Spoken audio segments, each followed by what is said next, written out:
أعوذ بالله من الشيطان الرجيم. بسم الله الرحمن الرحيم.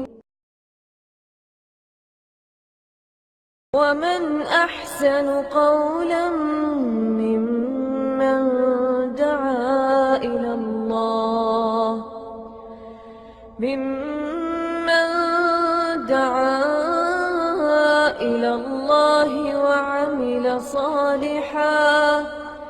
وعمل صالحا وقال إنني من المسلمين.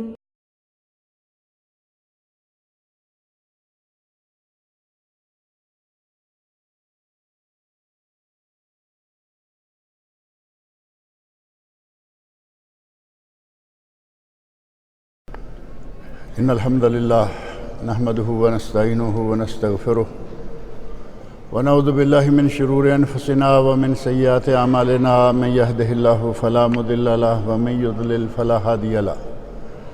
وأشهد أن لا إله إلا الله وحده لا شريك له وأشهد أن محمدا عبده ورسوله. أما بعد فإن خير الحديث كتاب الله وخير الهدي هدي محمد صلى الله عليه وسلم وشر الأمور محدثاتها وكل محدثة بدعة وكل بدعة ضلالة وكل ضلالة في النار. رب اشرح لي صدري ويسر لي أمري واحلل عقدة من لساني يفقه قولي. رب أعوذ بك من همزات الشياطين وأعوذ بك رب أن يحضرون. أعوذ بالله السميع العليم من الشيطان الرجيم. يسألونك ماذا ينفقون قل ما أنفقتم من خير فللوالدين والأقربين واليتامى والمساكين وابن السبيل وما تفعلوا من خير فإن الله به عليم. ماہ رمضان کی بابرکت گھڑیاں گزر رہی ہیں اور اب تقریباً عشرہ اولا مکمل ہونے کو ہے. ایک دن باقی رہ گیا ہے اور جس طرح دیکھتے ہی دیکھتے یہ 9 دن گزر گئے ہیں، اسی طرح انشاءاللہ 29 دن بھی گزر جائیں گے. اللہ رب العزت ہمیں آپ سب کو، تمام مسلمانوں کو روزے رکھنے کی توفیق عطا فرمائے اور روزے کے ساتھ روزے کے پورے آداب وہ ادا کرنے کی توفیق سے بھی نوازے. ماہ رمضان میں جس سے جتنی بھی عبادت ہو پاتی ہے، نمازیں، روزے، صدقات و خیرات، اللہ رب العزت سب کی یہ عبادتیں قبول فرمائے.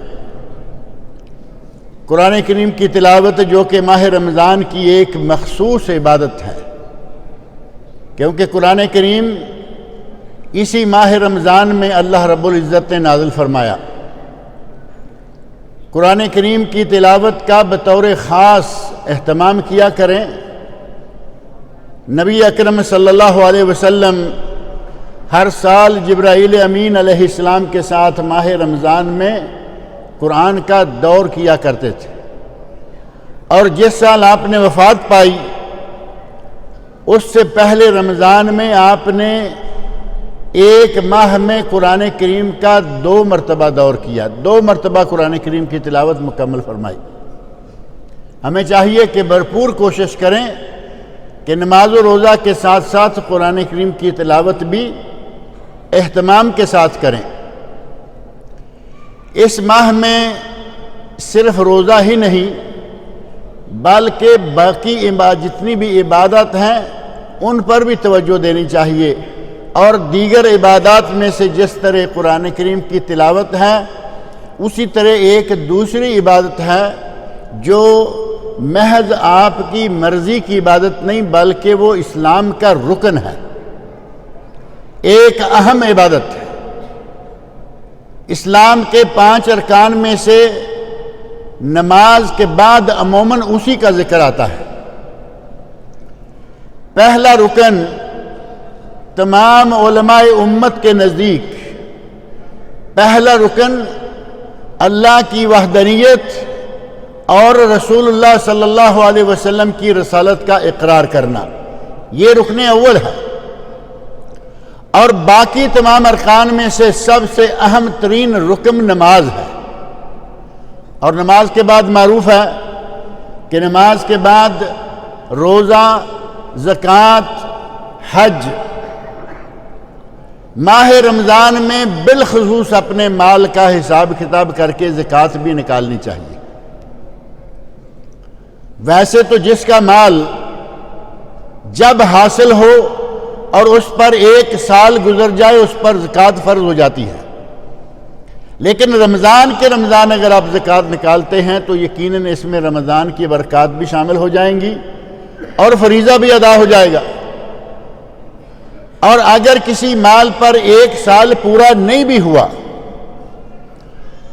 ابھی آپ کو 4-6 مہینے پہلے وہ مال ملا، سال پورا نہیں ہوا، اس کی زکوٰۃ نکال دیں گے تو یہ ایڈوانس زکوٰۃ چلی جائے گی، اور نبی اکرم صلی اللہ علیہ وسلم کی طرف سے اپنے مال کی پیشگی زکوٰۃ نکالنا، ایڈوانس زکوٰۃ ادا کرنا جائز ہے اور ثابت ہے۔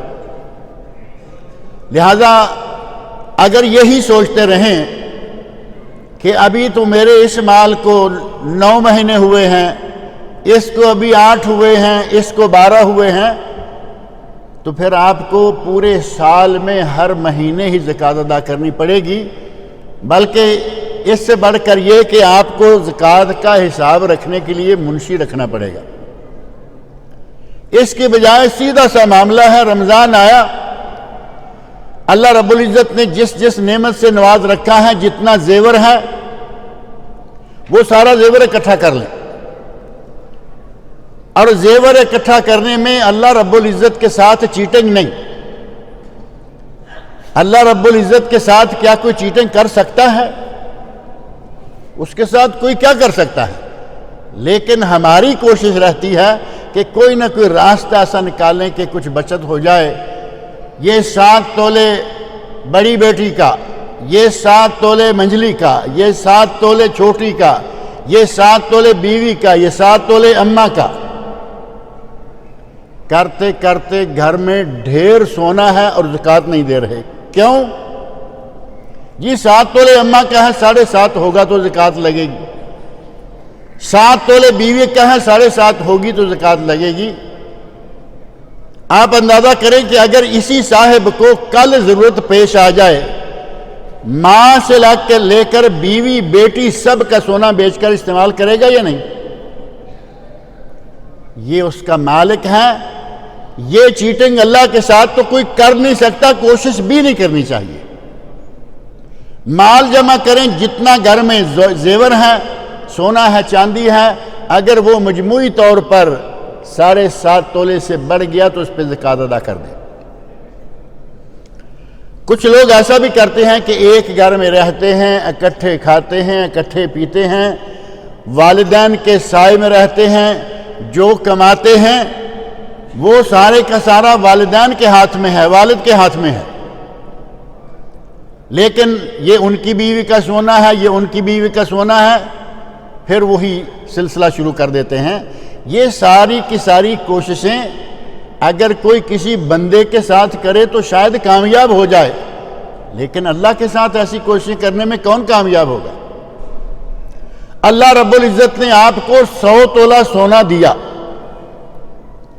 بہوؤں کا، بیٹیوں کا، ماں کا، بہن کا، گھر کے اندر 100 تولے سونا ہے، زکوٰۃ کتنی نکلے گی؟ 100 ریال میں سے زکوٰۃ کتنی ہے؟ 2.5 ریال، اور 100 تولہ میں سے 2.5 تولے۔ اللہ نے 100 تولہ سونا دیا اور 2.5 تولے زکوٰۃ نکلتی ہے، جان پہ بن جاتی ہے کہ 2.5 تولہ سیٹ خراب ہو جائے گا۔ سیٹ خراب نہ کیجئے، جیب پہ ہاتھ ڈالیے اور اتنے 2.5 تولے کی قیمت ادا کر دیجئے، آپ کی زکوٰۃ ادا ہو جائے گی۔ زکوٰۃ کی ادائیگی میں اللہ رب العزت کے ساتھ یہ ٹیڑھے ترچھے راستے نہیں استعمال کرنے چاہیے۔ اللہ رب العزت نے زکوٰۃ فرض قرار دی، قرآن کریم میں جا بجا ذکر آیا نماز پڑھو زکوٰۃ ادا کرو، نماز پڑھو زکوٰۃ ادا کرو، نماز پڑھو زکوٰۃ ادا کرو۔ اور نبی اکرم صلی اللہ علیہ وسلم نے زکوٰۃ کو فرض قرار دیا، اسلام کا رکن قرار دیا۔ بنی الاسلام علی خمس، صحیح بخاری اور صحیح مسلم کی حدیث، اس میں بھی زکوٰۃ کو ایک رکن قرار دیا گیا کہ اسلام کی بنیاد یا اسلام کی عمارت 5 ستونوں پر قائم ہے، جن میں سے ایک زکوٰۃ بھی ہے۔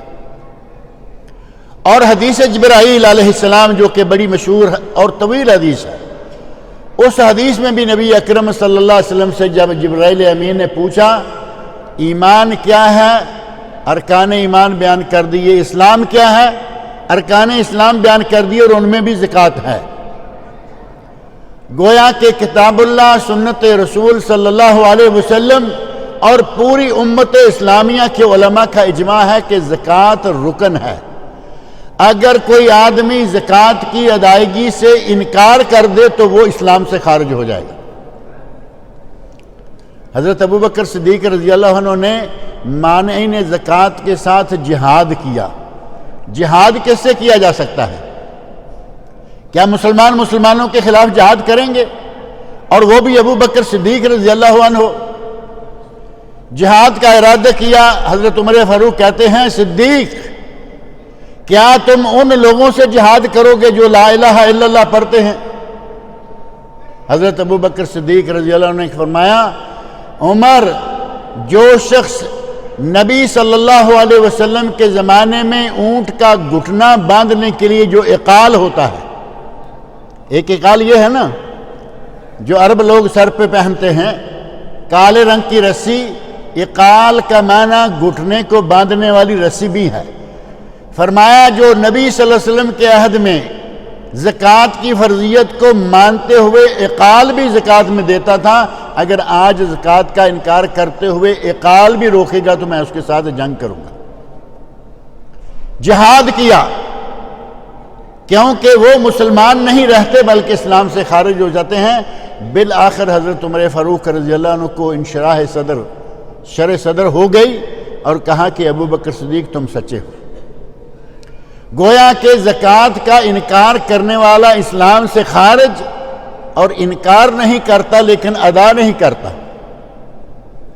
مسلمان انکار بہت کم کرتے ہیں لیکن زکوٰۃ کو ادا نہیں کرتے۔ اللہ رب العزت نے مال دیا ہے، اس کا شکر ادا کرتے ہوئے اس کے مال میں سے 40واں حصہ، 40 ریال میں سے 1، 100 میں سے 2.5، 1000 میں سے 25 ریال اور لاکھ میں سے 2500۔ اللہ رب العزت نے بہت تھوڑا مانگا ہے۔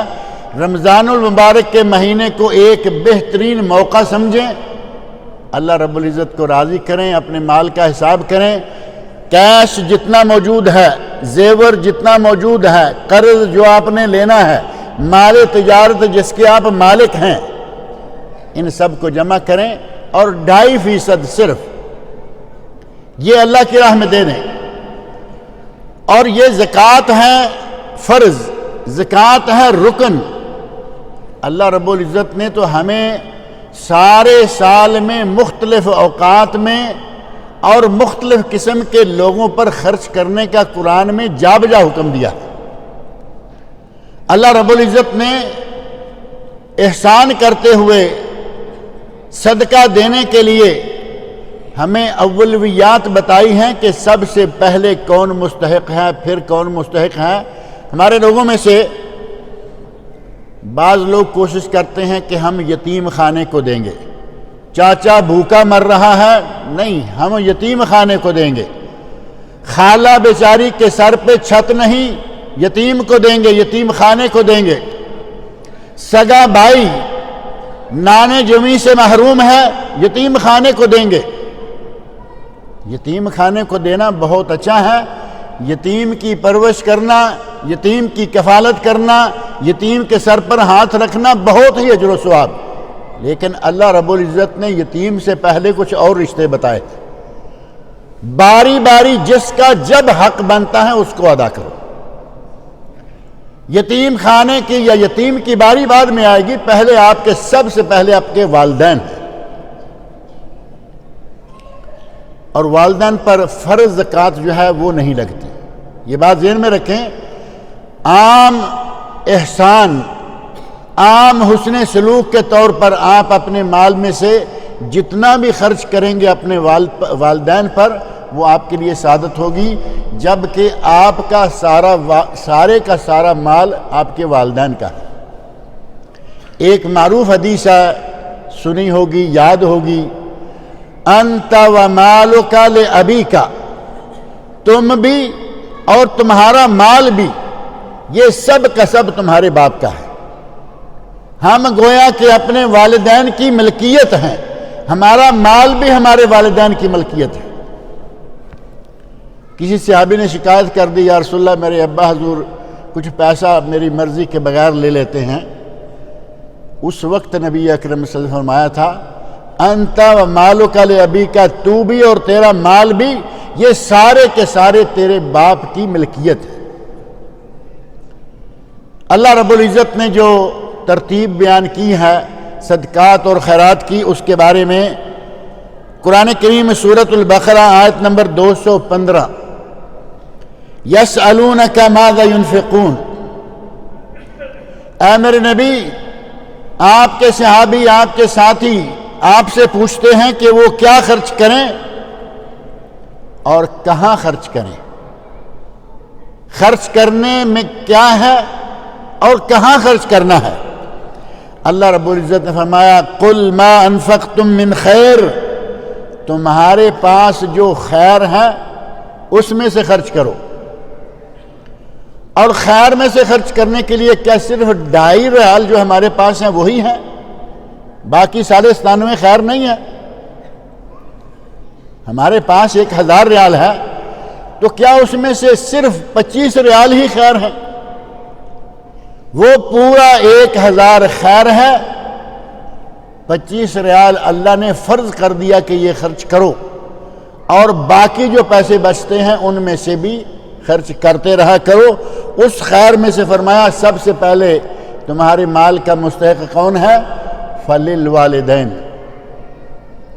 سب سے پہلے تمہارے والدین۔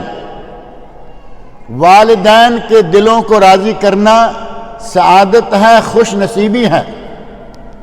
اگر کسی نے اپنے والدین کو راضی کر لیا اس نے اپنے رب کو راضی کر لیا۔ نبی اکرم صلی اللہ علیہ وسلم کا ارشاد ہے رضا اللہ فی رضا الوالدین، اللہ کی رضا والدین کی رضا میں، وسخط اللہ فی سخط الوالدین، اللہ کی ناراضگی والدین کی ناراضگی میں۔ اگر آپ نے اپنی تنخواہ میں سے، اپنے مال میں سے، اپنی دولت میں سے اپنے والدین کو کھانے پینے پہننے اللہ کی راہ میں خرچ کرنے کے لیے کھلا دیا تو والدین خوش ہوں گے یا نہیں ہوں گے؟ والدین خوش ہوں گے تو رب بھی خوش ہوگا۔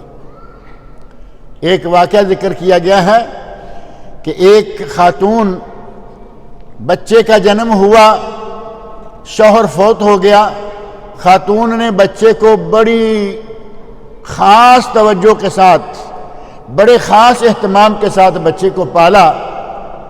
اس بچے کی خاطر شادی نہیں کی، بچہ بڑا ہوا، اپنی ماں کا انتہائی فرما بردار ہوا،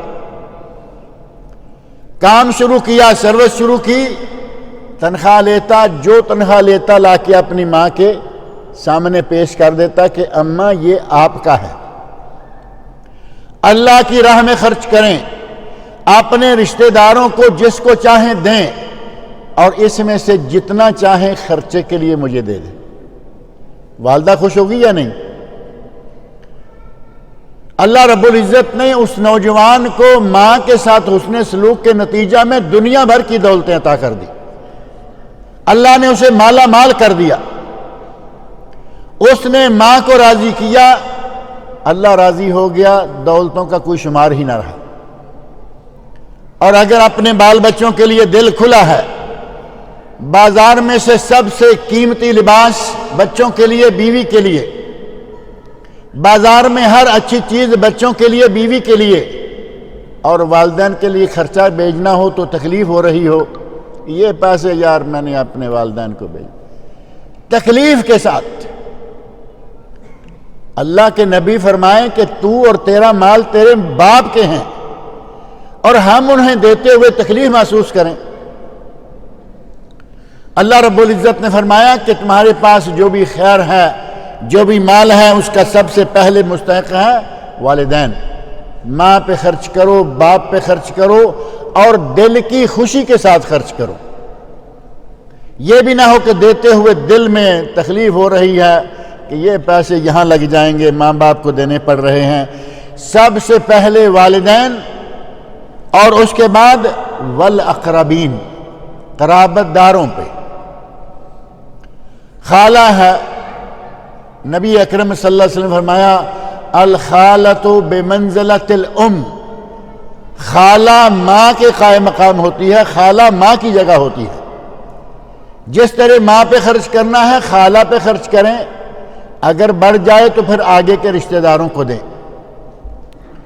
چاچا، نبی اکرم صلی اللہ علیہ وسلم نے فرمایا چاچا باپ کے جیسا ہوتا ہے، العم سنو ابی، چاچا باپ جیسا ہوتا ہے۔ باپ کی جگہ تو دنیا کا کوئی رشتہ دار نہیں لے سکتا، لیکن باپ کی جگہ ہے، باپ کا بھائی ہے، جگہ کوئی کیسے لے گا؟ ہماری مثال ہے 100 دعا، شاید کسی کو یاد ہے نہیں، 100 دعا تے ایک کے ہو، 100 چاچا تے ایک پہ ہو۔ 100 دعائیں کھائیں ایک گھی کا مقابلہ نہیں کریں گی، 100 چاچے ہوں ایک باپ کا مقابلہ نہیں کرے گا، کیونکہ باپ تو باپ ہے، لیکن یہ چاچا باپ کا بھائی ہے۔ جس طرح خالہ ماں کی بہن ہے، اسی طرح چچا باپ کا بھائی ہے۔ اور نبی صلی اللہ علیہ وسلم نے فرمایا کہ چاچا باپ کی طرح ہوتا ہے۔ خالہ پہ خرچ کریں، چچا پہ خرچ کریں، ماموں پہ خرچ کریں، پھوپھی پہ خرچ کریں، بہنوں بھائیوں پہ خرچ کریں، اور اسی طرح بھانجوں بھتیجوں پہ خرچ کریں۔ اور پیسہ بڑھ جائے اللہ رب العزت زیادہ سے زیادہ دے، مدارس دینیہ پہ، یتیم خانوں پہ، اور فقراء مساکین یتیموں بیواؤں پہ خرچ کرے، لیکن اول باول جس کا حق پہلے ہے اس کا پہلے حق ادا کرے۔ پہلا حق والدین کا، اس کے بعد قرابت داروں کا۔ نبی اکرم صلی اللہ علیہ وسلم نے ارشاد فرمایا عام مسکین کو صدقہ دیں گے تو 1 ثواب، اور رشتہ دار مسکین کو صدقہ دیں گے تو 2 ثواب۔ صدقہ و صلہ، صلہ رحمی اور صدقہ، دوہرا ثواب۔ اور اس صلہ رحمی کے بدلے میں اللہ رب العزت ہمیں کیا دیتا ہے؟ نبی اکرم صلی اللہ علیہ وسلم ارشاد فرماتے ہیں من سرہ ان ینسع فی اثرہ، جسے یہ اچھا لگے کہ اس کی عمر لمبی ہو جائے، جسے اچھا لگے کہ اس کی عمر لمبی ہو جائے اور اس کا مال زیادہ ہو جائے۔ دونوں چیزیں ہمیں پیاری ہیں یا نہیں؟ عمر بھی بڑی پیاری ہے، مرنے کو جی نہیں چاہتا، چاہے کتنی لمبی عمر ہو جائے، مرنے کا جو نام لے ہم گلے پڑ جاتے ہیں اس کے۔ اور مال بڑے کو بھی پیارا ہے، چھوٹے کو بھی پیارا ہے، مردوں کو پیارا ہے، عورتوں کو پیارا ہے۔ نبی صلی اللہ علیہ وسلم ارشاد فرماتے ہیں جسے عمر لمبی چاہیے، مال لمبا چاہیے، فَلْيَصِلْ رَحِمَ، اسے چاہیے کہ وہ صلہ رحمی کرے۔ اور صلہ رحمی کیا ہے؟ یہی رشتہ دار جن کا میں ذکر کر رہا ہوں، ان کے ساتھ حسن سلوک کریں، ان کے ساتھ اچھے رہیں، ان کا تعاون کریں۔ آپ دیکھیں کہ آپ کے بھتیجوں میں سے کسی کی شادی ہونے والی ہے، شادی رکی ہوئی ہے، بھتیجوں میں سے کسی کی تعلیم رکی ہوئی ہے، بانجوں میں سے کسی کا کوئی کام رکا ہوا ہے، آپ صرف اگلے سال جا کے رمضان میں زکوٰۃ نکالیں گے تبھی دیں گے، کیوں؟ اللہ نے آپ کو نوازا ہوا ہے، اپنے مال سے موقع بموقع نکالتے رہیں۔ ہم اگر کبھی کچھ لوگوں کے بارے میں سنا جاتا ہے، اور یقیناً بہت ہوں گے، اللہ رب العزت ان کی نیتوں کو پاک کرے، اپنے رشتہ داروں میں سے بعض کی تنخواہ لگا رکھی ہے کہ تمہیں ہر مہینے اتنا پہنچتا رہے گا، اور انہیں قسم دے کے پوچھیں کہ یہ تنخواہ کس پیسے سے جا رہی ہے، تو رزلٹ کیا آئے گا کہ جو زکوٰۃ نکال کے رکھتے ہیں پھر اس طرح ہم دے دیتے ہیں۔ آج زکوٰۃ نکالیں پورا سال اس میں سے زکوٰۃ دیتے رہیں، یہ جائز نہیں ہے۔ آج زکوٰۃ نکالی ہے، آج ہفتہ 10 دن مہینہ جتنی جلدی ہو سکے اس کو حقداروں تک پہنچائیں۔ اور اگر آپ نے مہینہ مہینہ کے حساب سے دینی ہے تو آج 2 سال کی زکوٰۃ نکالیے، 1 سال کی تو ابھی خرچ کر دیجئے، اگلے سال کی جو ہے اس کو آپ مہینہ مہینہ دیتے رہیے۔ علی کل حال ہمیں اپنے مال کا حساب کرتے رہنا چاہیے اور اللہ کا حق اس میں سے ادا کرتے رہنا چاہیے۔ سب سے پہلے والدین، پھر اقارب، رشتہ دار جن میں صلہ رحمی بھی ہے، صدقہ بھی ہے، دوہرا ثواب ہے، والیتامى، اور اس کے بعد یتیموں کو دیں۔ نبی اکرم صلی اللہ علیہ وسلم فرماتے ہیں انا وکافل الیتیم کہاتین، میں اور یتیم کی کفالت کرنے والا اس طرح اکٹھے ہوں گے۔ کہاں؟ جنت میں انشاءاللہ۔ میں اور یتیم کی کفالت کرنے والا، اور میں کہنے والے کون ہیں؟ حضرت محمد رسول اللہ صلی اللہ علیہ وسلم۔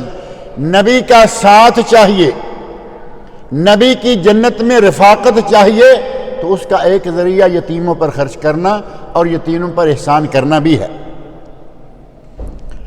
والمساکین، اور اپنی زکوٰۃ کا پیسہ، اپنے صدقات کا پیسہ، اپنی خیرات کا پیسہ مساکین پر بھی خرچ کریں۔ اور مساکین ہیں کون؟ مسکین کے ساتھ فقیر کا لفظ بھی ہوتا ہے نا، فقیر مسکین، فقراء مساکین معروف ہیں دونوں لفظ۔ بعض نے کہا کہ دونوں ایک ہی معنی کے ہیں، بعض اہل علم نے کہا کہ مسکین اور فقیر معنی ایک ہی ہے، جبکہ بعض اہل علم نے فرق کیا ہے۔ کہا فقیر وہ ہے جس کے پاس کچھ بھی نہ ہو، جس کو ہم نادار کہتے ہیں اردو میں، نادار، کہ اس کے پاس کچھ بھی نہیں ہے، خالی ہاتھ ہے، یہ فقیر۔ اور مسکین کون ہے؟ جس کے پاس پیسہ ہے لیکن اس کی ضرورت پوری کرنے کے لیے کافی نہیں ہے، تھوڑا پیسہ ہے۔ مثال کے طور پر کاروبار ہے تو پیسے کی آمدن تھوڑی ہے کاروبار سے، سروس ہے، سروس اتنی تھوڑی ہے یا تنخواہ اتنی تھوڑی ہے کہ اس کے گھر کا جائز شرعی خرچہ بھی پورا نہیں ہوتا، یہ مسکین ہے۔ اس کو آپ زکوٰۃ دے سکتے ہیں۔ کئی لوگ سوچتے ہیں کہ لو جی وہ کام کر رہا ہے، آن جاب، آن سروس، اس کو ہم زکوٰۃ کیوں دیں گے؟ جبکہ آن جاب، آن سروس اس وقت جو آدمی آپ کے سامنے ہے وہ مانگ بھی نہیں رہا، اسی لیے کہ کہیں ایسا نہ ہو کہ بھرم خراب ہو جائے۔ لوگ سفید پوشی میں مانگتے بھی نہیں، لا یسألون الناس الحافا۔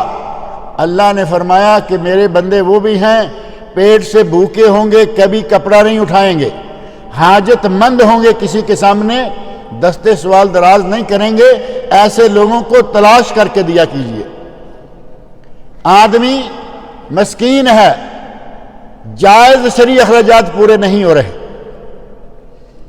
جائز شرعی اخراجات میں یہ بات ذہن میں رکھیں کہ اگر کسی نے گھر میں ٹیلی ویژن بھی رکھا ہوا ہے، سارے گھر کے لوگوں کے پاس موبائل بھی ہیں، ڈش بھی لگی ہوئی ہے، یہ بھی ہے، دنیا بھر کی ساری آسائشیں موجود ہیں، خوب اللے تللے اڑا رہے ہیں۔ اگر اس طرح کے اخراجات میں آپ اپنی تنخواہ اڑا دیتے ہیں اور بچتا کچھ نہیں بلکہ الٹا زکوٰۃ کا مطالبہ کرتے ہیں، ایسے آدمی کو زکوٰۃ دینا جائز نہیں ہے۔ جائز اخراجات وہ ہیں جن سے انسان زندہ رہ سکے، جن سے انسان زندہ رہ سکے۔ بڑا قیمتی قسم کا موبائل اگر نہ ہو، ہلکا پھلکا موبائل ہو، کام چلتا ہے یا نہیں؟ جتنا قیمتی اور مہنگا موبائل لیں گے اتنی مصیبتیں گلے پڑیں گی۔ ہلکے پھلکے موبائل میں ٹیلی فون آ رہا ہے اور جا رہا ہے، فائدہ ہو گیا۔ دوسرا بڑا فائدہ یہ بھی ہے کہ اس میں ٹارچ بھی ہوتی ہے۔ تیسرا فائدہ یہ کہ 60 ریال میں مل جاتا ہے، سارے موٹے موٹے کام بھی ہو گئے اور 60 ریال خرچ ہوا، ایک مرتبہ بیٹری فل کر لیں وہ 3-4 دن چل جاتی ہے۔ مہنگا موبائل مہنگا رکھیں گے، اس میں کتنی اپلیکیشنز ہیں، کتنے پروگرام ہیں، کیا کیا بلائیں ہیں، اور پھر ان میں نیٹ آ جائے گا، نیٹ سے آپ اول پھول دیکھیں گے، مصیبت آ گئی یا نہیں؟ اگر اس طرح کا مسکین ہے اس گھر میں زکوٰۃ دینا جائز نہیں۔ معقول قسم کی چیزیں جن سے آدمی زندہ رہ سکتا ہے، آج کے دور میں ٹیلی فون ضروری ہے مان لیا، لیکن یہ ضروری نہیں ہے کہ ہر کسی کی جیب میں آئی فون 7 ہی ہو۔ ٹیلی فون لیں، ہلکا پھلکا کام چلائیں۔ یہ ہے مسکین، فقیر اور مسکین دونوں کو دیں۔ اور ایک آدمی ہے وابن السبیل، آپ کے مال زکوٰۃ خیرات کا ایک حقدار ابن سبیل ہے، مسافر ہے۔ پہلے زمانے میں مسافر اگر کہیں جیب کٹ جائے، مال گم ہو جائے، تو وہ بالکل بے دست و پا ہو جاتا تھا، اس کے پاس کچھ نہیں رہتا تھا، اس پہ زکوٰۃ دینا جائز ہو جاتا تھا۔ آج کے مسافر کی پوزیشن کافی بدلی ہوئی ہے۔ آپ کے علم میں ہے، جیب میں پیسہ نہیں، ٹیلی فون بچا ہوا ہے، ٹیلی فون کریں، آپ کے ٹیلی فون نمبر پر یا آپ کے اقامے پر فوری طور پر پیسہ منتقل ہو جائے گا جہاں بھی آپ موجود ہیں۔ کیش جیب میں نہیں، اکاؤنٹ میں پیسے ہیں، اب کارڈ نکالیے، اے ٹی ایم میں لگائیے، پیسے نکل آئیں گے۔ آج کا مسافر اور پہلے زمانے کا مسافر فرق ہے، لیکن آج بھی اگر کوئی مسافر کسی مصیبت میں آ جائے، آپ زکوٰۃ بھی دے سکتے ہیں، صدقہ بھی دے سکتے ہیں، اس کو خیرات بھی دے سکتے ہیں، اور اگر اللہ کی راہ میں آپ خرچ کرتے ہیں تو آپ کا خرچ کیا ہوا ضائع نہیں جائے گا، بلکہ قرآن کریم میں اللہ رب العزت نے فرمایا ہے کہ 1 ریال خرچ کرو گے اللہ 700 گنا دے گا۔ 700 گنا، 10 دنیا اور 70 آخر تو بڑا مشہور ہے نا، کہ 10 دنیا میں اور 70 آخر میں۔ قرآن کریم میں اللہ رب العزت نے فرمایا کہ میں 700 گنا دیتا ہوں۔ سورۃ البقرہ آیت 261، مثل الذین ینفقون اموالہم فی سبیل اللہ، مثال ان لوگوں کی جو اپنے مال کو اللہ کی راہ میں خرچ کرتے ہیں، کمثل حبۃ انبتت 7 سنابل، ایک بیج کی طرح ہے، ایک دانے کی طرح ہے، دانہ زمین میں بویا اور اس میں سے 7 کونپلیں نکلیں، ان پر 7 خوشے لگے، وفی کل سنبلۃ 100 حبہ، اور ہر خوشے میں 100 دانہ ہوا۔ 700 ہو گئے یا نہیں؟ اللہ رب العزت 1 ریال خرچ کرنے پر 700 ریال دیتا ہے، 700 ریال کا ثواب دیتا ہے۔ واللہ یضاعف لمن یشاء، اور اللہ جسے چاہتا ہے اس سے بھی بے شمار دیتا ہے۔ واللہ واسع علیم، اللہ بڑی وسعتوں والا اور بڑا ہی علم والا ہے۔ اللہ رب العزت کی راہ میں خرچ کریں، عمر بڑھتی ہے۔ اللہ رب العزت کی راہ میں خرچ کریں، مال بڑھتا ہے۔ اللہ رب العزت کی راہ میں خرچ کریں، نیکیاں بڑھتی ہیں۔ ہمیں اور کیا چاہیے؟ اور صدقہ کرنے سے بلائیں ٹلتی ہیں۔ صدقہ رد بلا تو معروف ہے نا ہماری اردو میں، صدقہ رد بلا ہے۔ نبی صلی اللہ علیہ وسلم کی ایک حدیث میں بھی یہ بات موجود ہے کہ صدقہ بلاؤں کو ٹال دیتا ہے۔ نبی اکرم صلی اللہ علیہ وسلم ارشاد فرماتے ہیں، ان الصدقہ تطفی غضب الرب، صدقہ بلائیں ٹالتا ہے، صدقہ اللہ کی ناراضگی کو ختم کر دیتا ہے۔ وتدفع میتۃ السوء، اور بری موت سے صدقہ بچا دیتا ہے۔ بری موت، کسی کا خاتمہ بالخیر ہونے کی بجائے خاتمہ بالشر ہو جائے، کتنی بدقسمتی والی بات ہے۔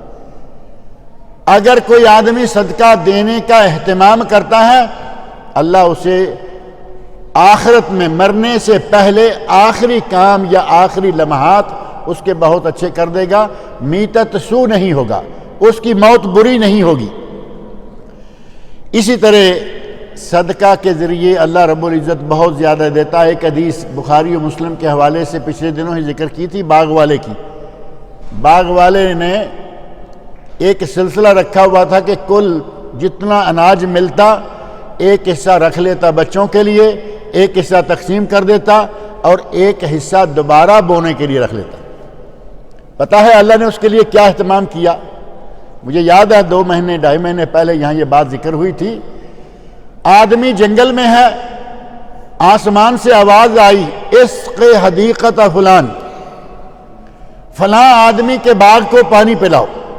بادل ہلا، ایک جگہ اکٹھا ہوا، برسنا شروع ہوا، پانی وہاں سے بہنا شروع ہوا، ایک نالی سے ہوتا ہوا ایک کھیت کے پاس جا پہنچا.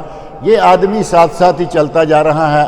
دیکھا کہ ایک آدمی نے کسی پکڑی ہوئی ہے، اپنا کھیتی باڑی کا کام کر رہا ہے، وہ پانی ادھر لگانے کے لیے ادھر لگانے کے لیے راستے بنا رہا ہے. پوچھا یا عبداللہ ما اسمک، اے اللہ کے بندے تیرا نام کیا ہے؟ اس نے کہا میرا نام فلاں ہے. تم کیوں پوچھتے ہو؟ تو کہا کہ میں نے بادلوں سے یہ آواز، آسمان سے یہ آواز سنی تھی، اس میں تیرا نام لیا گیا تھا. اب مجھے بتا تو صحیح کہ تو کرتا کیا ہے؟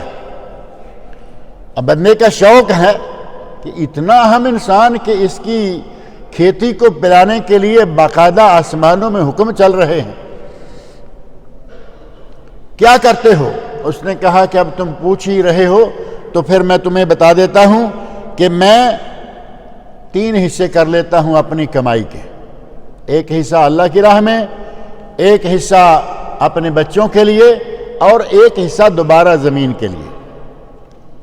اللہ رب العزت نے اس کو کتنا نوازا ہوا ہے، آسمانوں میں اسپیشل اس کا نام گونج رہا ہے. اگر صدقہ دیں، خیرات کریں تو اللہ رب العزت یہ کرتا ہے.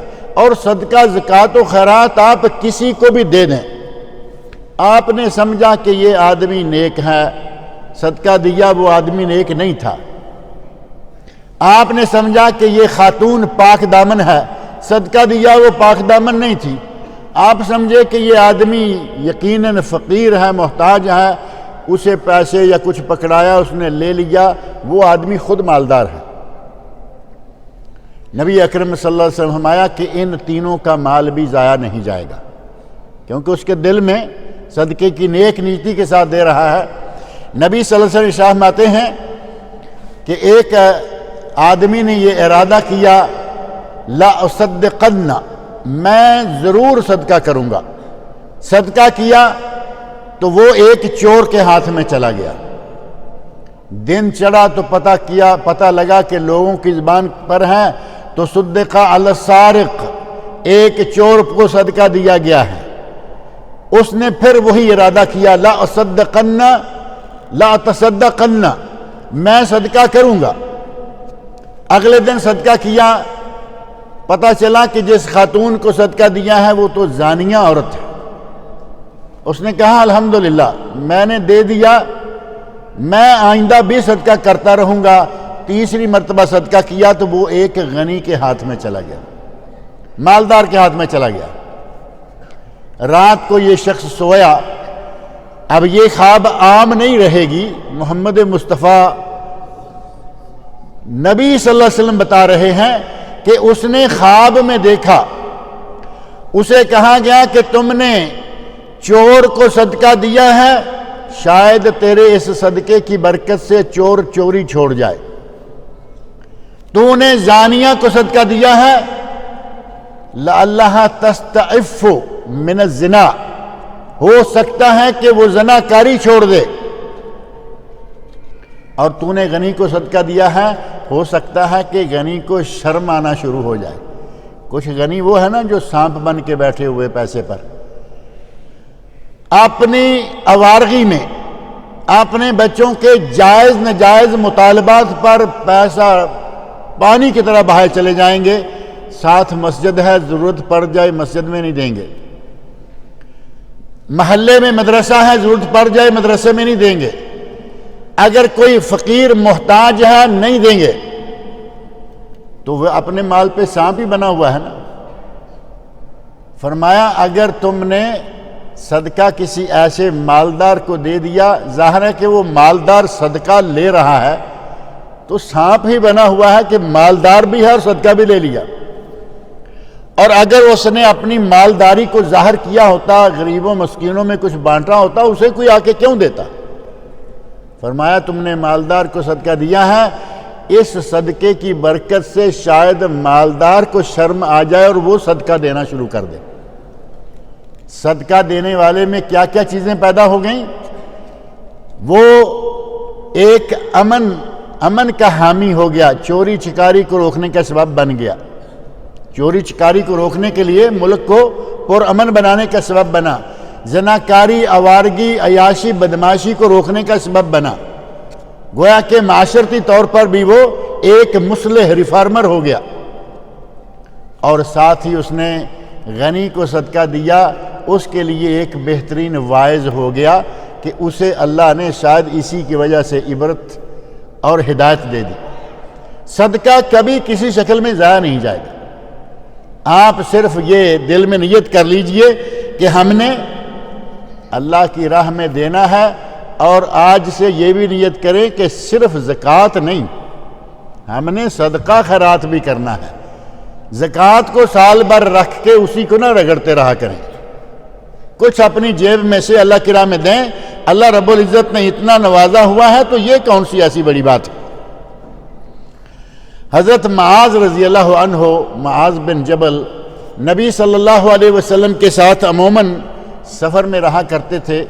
سفر میں ہیں، فرمایا معاذ میں تمہیں الا ادلک علی ابواب الخیر، میں تمہیں کچھ بلائی کے دروازوں کی خبر نہ دوں، بلائی کے راستوں کا پتہ نہ دوں؟ حضرت معاذ کہتے ہیں ضرور اللہ کے رسول فرمائیے۔ فرمایا الصوم جنہ، روزہ ڈھال ہے۔ رمضان المبارک کا روزہ یہ تو فرض ہے، اگر نفل روزہ رکھیں روزہ ڈھال ہے۔ کس کے لیے؟ ڈھال کیا کام کرتی ہے؟ آدمی کو بچاتی ہے نا دشمن کے وار سے۔ اور ہمارا دشمن کون ہے؟ ہمارا دشمن ہمارا نفس، ہمارا دشمن شیطان۔ ہمارے لیے یہ ڈھال بن جائے گا، نفس کی برائیوں سے روکے گا، شیطان کے شر سے روکے گا، اور ہمارے لیے جہنم کے راستے میں ڈھال بن جائے گا۔ روزہ ڈھال ہے۔ الصوم جنہ والصدقہ تطفئ الخطیئہ کما یطفئ الماء النار، اور صدقہ گناہوں، خطاؤں اور جتنے بھی کمی بیشیاں ہو جائیں ان کو اس طرح مٹا دیتا ہے جس طرح پانی آگ بجھا دیتا ہے۔ آگ پہ پانی ڈالیں، ختم ہو گیا۔ صدقہ کریں، انشاءاللہ گناہ ختم ہو جائیں گے۔ اور ساتھ ہی فرمایا وصلاۃ الرجل فی جوف اللیل شعار الصالحین، رات کو اگر کوئی اٹھ کے قیام کرتا ہے، تہجد پڑھتا ہے، تو یہ صالحین کا طریقہ ہے، صالحین کا راستہ ہے۔ اور اس کے بعد نبی اکرم صلی اللہ علیہ وسلم نے یہ آیت پڑھی جو کہ سورۃ السجدہ کی آیت نمبر 16 ہے، تتجافی جنوبہم عن المضاجع یدعون ربہم خوفا وطمعا ومما رزقناہم ینفقون۔ اور سورہ سجدہ کی آیت نمبر 17 میں اللہ نے فرمایا فلا تعلم نفس ما اخفی لہم من قرۃ اعین، ما اخفی لہم من قرۃ اعین، کوئی نفس نہیں جانتا کہ اس کے اس رات کے قیام کے بدلے میں اللہ نے اس کی آنکھوں کی کیا کیا ٹھنڈک چھپا رکھی۔ آنکھوں کی ٹھنڈک، اولاد کو ہم آنکھوں کی ٹھنڈک سمجھتے ہیں یا نہیں؟ اولاد کیا اللہ رب العزت نے کیا کیا چھپا رکھا ہے آدمی سمجھ ہی نہیں سکتا۔ اور اللہ رب العزت کی نعمتوں کے بارے میں تو فرمایا گیا ما لا عین رأت، اللہ کی نعمتیں وہ ہیں کہ وہ کسی آنکھ نے دیکھی نہیں ہوں گی، ولا اذن سمعت، کسی کان نے سنی نہیں ہوں گی، ولا خطر علی قلب بشر، اور کبھی کسی بشر کے دل پر ان باتوں کا وہم و گمان بھی نہیں گزرا ہوگا۔ اللہ رب العزت آنکھیں ٹھنڈی کرنے کے لیے وہ نعمتیں عطا فرماتا ہے۔ رمضان کا مبارک مہینہ ہے، روزے کے ساتھ ساتھ تلاوت کا اہتمام کریں، تراویح کا اہتمام کریں۔ ہم دیکھ رہے ہیں کہ پہلی 2 3 4 تراویح میں مسجدیں ماشاءاللہ بھری ہوئی تھی۔ ابھی ہفتہ پورا نہیں گزرا تھا، کمی ہونا شروع ہو گئی، اور کل عشرہ پورا گزر جائے گا۔ یقین مانیں گے کہ جس مسجد میں کم از کم 11-12 صفیں تھیں، رات 2 صفیں تھیں اور 2 بھی پوری نہیں تھیں۔ کیا ہوا؟ رمضان ختم ہو گیا یا آپ کا جوش و جذبہ ختم ہو گیا؟ رمضان تو جیسے جیسے پیچھے بڑھتا ہے بلکہ آگے بڑھتا ہے، جیسے جیسے آگے بڑھتا ہے رمضان کی فضیلت بڑھتی ہے. آگے جا کے تو وہ ایک رات آنے والی ہے کہ ایک رات لیلۃ القدر خیر من الف شہر، ایک رات جس کی عبادت کا ثواب 1000 مہینے سے زیادہ ہے، وہ تو ابھی آگے ہے. اور آپ آج ہی اپنے کپڑے جھاڑ کر مسجد سے فارغ ہو چکے ہیں. نمازیں پڑھا کیجئے، تراویح پڑھا کیجئے، تلاوت کیا کیجئے، اپنے مال کی زکوٰۃ نکالیے اور سال بھر صدقہ ادا کرتے رہا کیجئے. اللہ رب العزت مجھے اور آپ سب لوگوں کو نیک عمل کی توفیق عطا فرمائے. آج ہی افطاری سے پہلے تقریباً 1 گھنٹہ یا پون گھنٹہ راکا اسلامک سینٹر جو اس کی نئی بلڈنگ ہے اس میں ہمارا درس ہے انشاءاللہ. اپنے خاندان کی اصلاح کیسے کی جائے، اس عنوان پر اگر کچھ لوگ وہاں پہنچ سکے تو اہلا و سہلا. روزے کی حالت میں زائد بال صاف کرنے کی وجہ سے زخم آ جائے تو روزہ تو نہیں ٹوٹتا. زخم سے روزہ نہیں ٹوٹتا. زخم آپ کا کہیں بھی آ جائے جسم میں، روزہ نہیں ٹوٹتا الا یہ کہ کسی نے سنگی لگوائی، کپنگ جو ہے، اور اس سے اتنا خون نکالا کہ اب اس کو پیاس یا دل بند ہونا شروع ہو رہا ہے، تو اس شکل میں روزہ ٹوٹے گا. تھوڑے بہت خون لینے سے، یہ جو ٹیسٹ کے لیے خون لیتے ہیں اس سے روزہ نہیں ٹوٹتا، اور نہ ہی یہ چھوٹا سا جو کوئی زخم آ جائے جسم پہ اس سے روزہ ٹوٹتا ہے. زکوٰۃ اور فطرہ صرف اللہ ہی کو ماننے والوں کو دینا چاہیے، جیسا کہ ہم نے سنا ہے کہ شرک و بدعت والوں کو مت دیا کرو. شرک کرنے والے کو دیں گے تو وہ شرک میں اور آگے بڑھے گا، بدعتی کو دیں گے وہ اپنا پیسہ بدعت میں خرچ کرے گا. تو آپ نے کہاں پیسہ دے دیا؟ گویا کہ بدعت کو سہارا دیا، شرک کو سہارا دیا. یہ نہیں، کوشش کریں کہ آپ پہلے توحید کو اپنا پیسہ دیں. کیا نفل نمازوں میں سورہ فاتحہ سے قبل ثنا پڑھنا ضروری ہے؟ ثنا سنت ہے، نفل میں، فرض میں، وتر میں، ہر طرح کی نماز میں ثنا پڑھنا سنت ہے. اور ثنا تب ہے جب آدمی نماز میں امام کے ساتھ شامل ہو. اگر امام کے ساتھ شروع میں شامل نہیں ہوا، درمیان میں کہیں جا کے شامل ہوا ہے، قیام میں شامل ہوا ہے، اعوذ باللہ بسم اللہ سورہ فاتحہ پڑھے، ثنا چھوڑ دے، کیونکہ وہ سنت ہے. اور سورہ فاتحہ کے بارے میں بے شمار حدیثیں ہیں کہ اس کے بغیر تو نماز نہیں ہوتی. لہٰذا ثنا کی اہمیت سورہ فاتحہ کے مقابلے میں بہت کم ہے. سنت ہے، پڑھیں. اور اگر کبھی عام نماز میں بھی آپ ثنا چھوڑ دیں گے، اعوذ باللہ سے نماز شروع کر دیں گے، نماز انشاءاللہ ہو جائے گی. کیا دعا کے لیے سجدے میں جانا درست ہے جبکہ بہت ساروں کا یہ عمل ہے؟ صرف دعا کے لیے سجدہ نبی صلی اللہ علیہ وسلم سے ثابت نہیں ہے. صرف دعا کے لیے سجدہ. اور پھر سجدہ بھی کیسے کرتے ہیں؟ سجدہ تو مومن جو نماز کے لیے ہوتا ہے نا اللہ اکبر، یہ ہاتھ ہیں.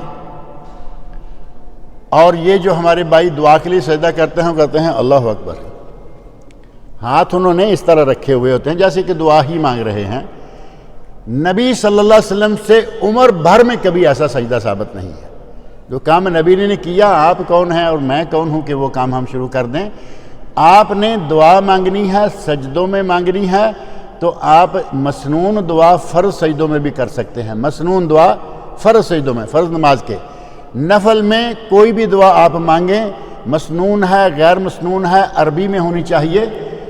بعض علماء نے تو یہاں تک کہا ہے کہ اگر آپ اپنی زبان میں دعا مانگتے ہیں تب بھی جائز ہے، اور اس کے دلائل بھی موجود ہیں. اور اگر بہت ہی اچھے طریقے سے آپ نے دعا مانگنی ہے تو کسی فارغ وقت، جب یہ نہ ہو کہ میرا پیچھے وہ رک رہا ہے، یہ رک رہا ہے، فارغ وقت میں 2 رکعت نماز پڑھیں. ایک سجدے کے بجائے 4 سجدے آئیں گے، اور ان سجدوں میں جتنی چاہیں دعائیں مانگیں. لیکن وہ ایک سجدہ جو آپ نے دعا کے لیے ایجاد کیا ہے وہ نبی صلی اللہ علیہ وسلم سے ثابت نہیں ہے. نو مولود بچے کے کان میں اذان دی جاتی ہے، یہ ضروری ہے کہ دائیں میں اذان اور بائیں میں اقامت دی جائے؟ جتنی بھی احادیث میں دائیں میں اذان اور بائیں میں اقامت کا ذکر ہے وہ ساری کی ساری حدیثیں ضعیف ہیں. لیکن ایک روایت جس میں صرف اذان کا ذکر ہے کہ کانوں میں اذان کہی گئی، اس حدیث کی سند پر بھی علماء کرام نے کلام کیا ہے کہ وہ بھی سند صحیح نہیں. لیکن اس کے ساتھ امام ترمذی رحمۃ اللہ علیہ لکھتے ہیں کہ امت اسلامیہ کا عمل اس کا معاون ہے۔ امت اسلامیہ اذان کہتی ہے بچے کے کان میں، لہٰذا اگر کوئی بچے کے کان میں صرف اذان کہہ لے تو گنجائش، نہ کہے تو کوئی بات نہیں، کہہ لے تو گنجائش ہے۔ اگر دائیں میں اذان اور بائیں میں اقامت کرے تو اس کا کوئی ثبوت نہیں ملتا۔ یہاں شیخ باسم ہیں، یہ ہمارے اسلم بھائی ہیں، ان کے بہت عزیز ہیں، عرب ہیں، ان کا ایک باقاعدہ رسالہ ہے اسی موضوع پر کہ دائیں میں اذان اور بائیں میں اقامت یہ ثابت نہیں ہے۔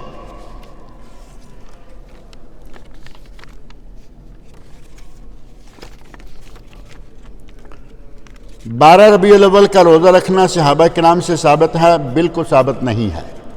12 ربیع الاول کے نام سے ثابت نہیں ہے، نہ صحابہ سے نہ نبی صلی اللہ علیہ وسلم سے۔ کیا محمد صلی اللہ علیہ وسلم ہر پیر کو روزہ رکھ کر یوم ولادت مناتے تھے؟ یہ میلادیوں کا کہنا ہے کہ یوم ولادت مناتے تھے۔ کیا کوئی آدمی ہر ہفتے میں پیدا ہوتا ہے؟ پیر تو ہر ہفتے میں آتا ہے نا۔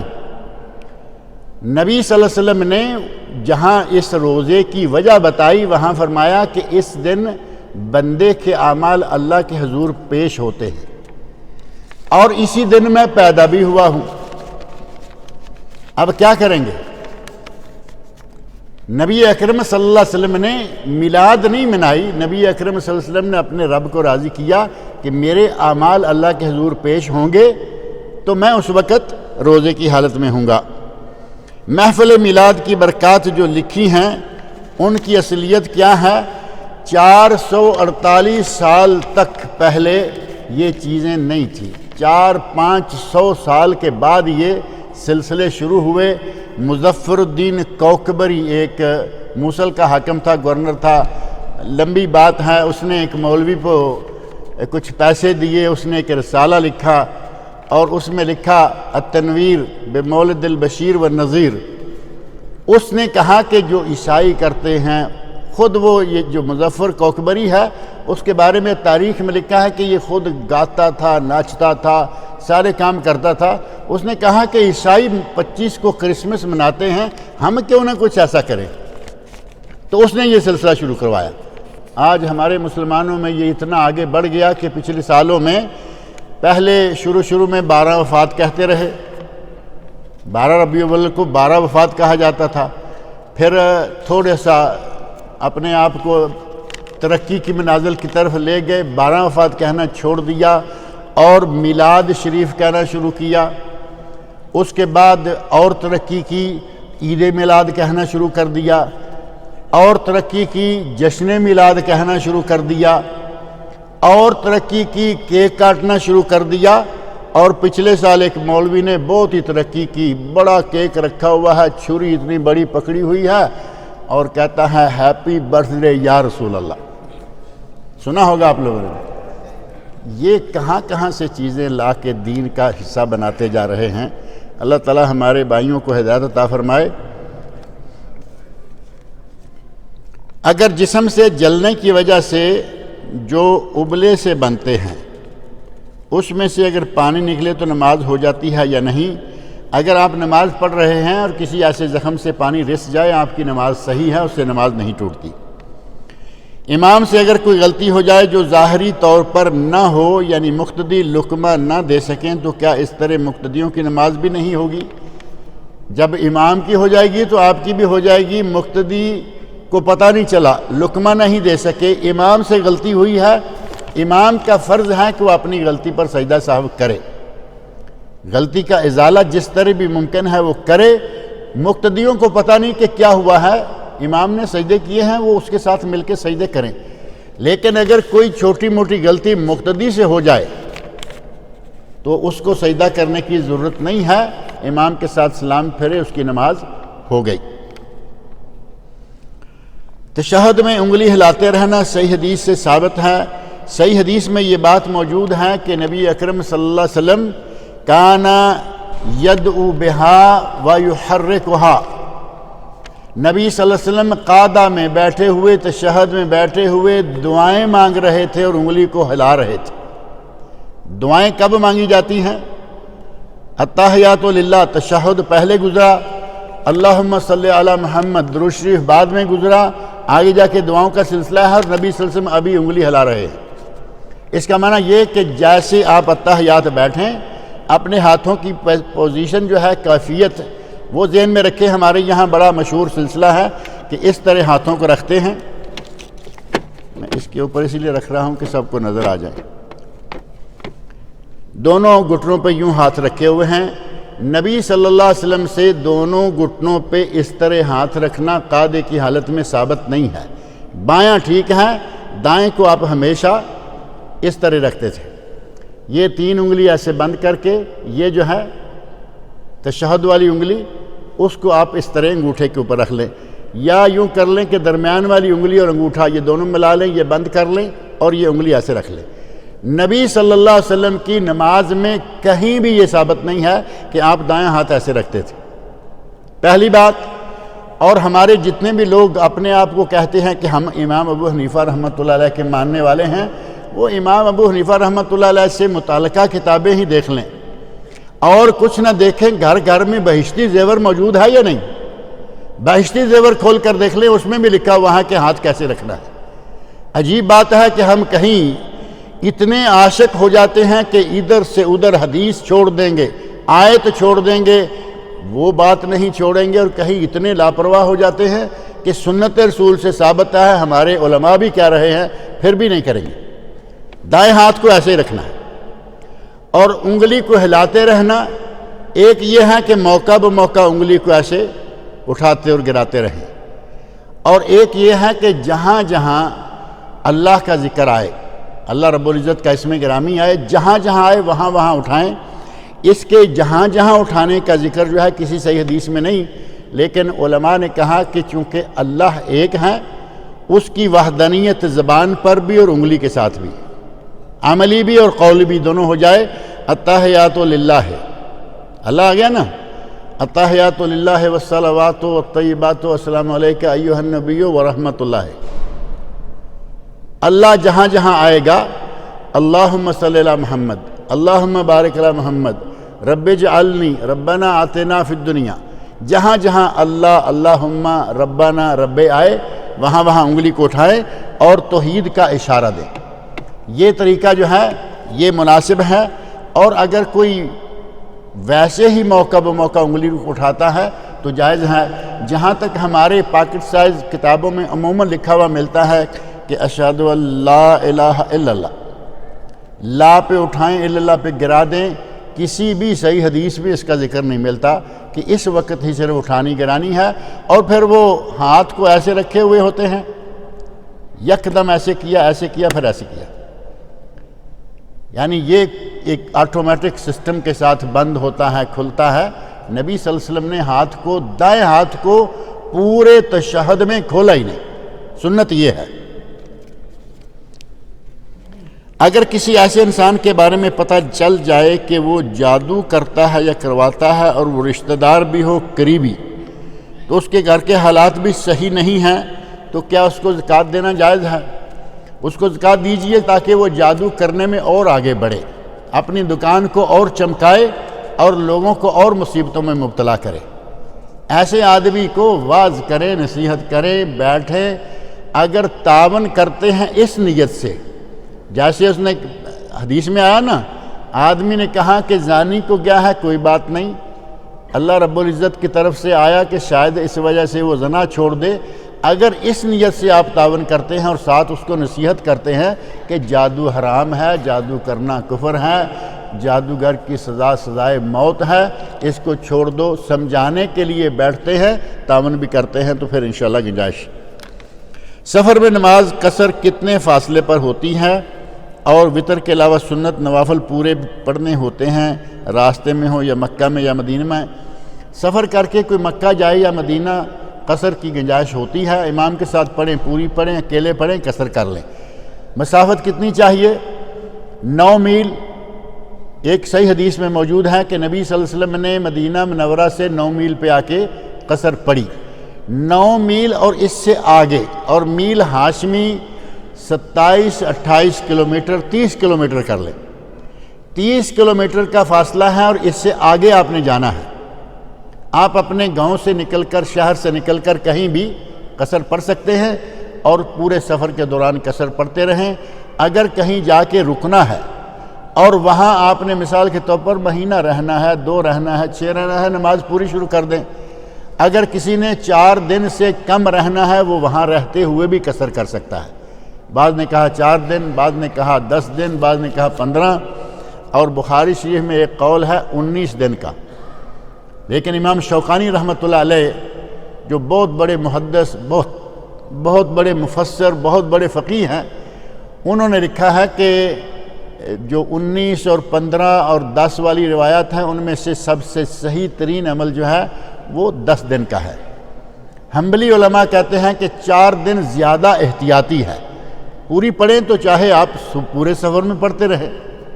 احتیاط اس میں ہے کہ 4 دن کے بعد آپ اگر 4 دن سے زیادہ رہنا ہے جاتے ہی نماز پوری شروع کر دیں. اللہ تعالیٰ مجھے اور آپ سب لوگوں کو نیک عمل کی توفیق عطا فرمائے.